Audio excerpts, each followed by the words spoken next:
Recording studio Rajgir.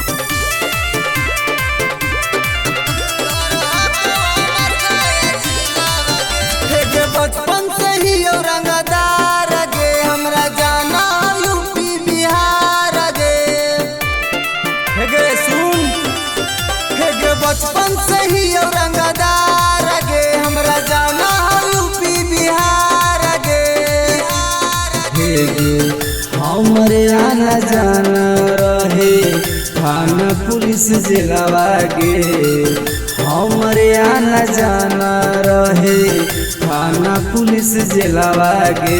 जवानी में ठोक देवो किलावा गे घर हमर गया जिलावा गे तोर जवानी में ठोक देवो किलावा गे घर हमर गया जिलावा गे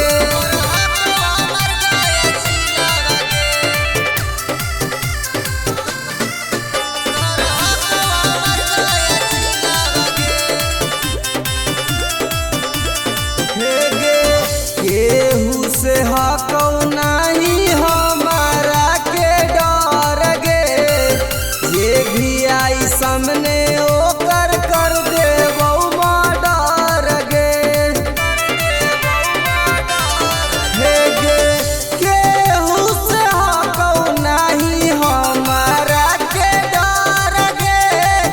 जे भी आई सामने ओकर कर देबौ मर्डर गे हमारा के दे देना छोड़ी अपन दिलवा गे हमारा के दे देना छोड़ी अपन दिलवा गे जवानी में ठोक देवो किलावा गे घर हमर गया जिलावा गे तो जवानी में ठोक देवो किलावा गे घर हमर गया जिलावा गे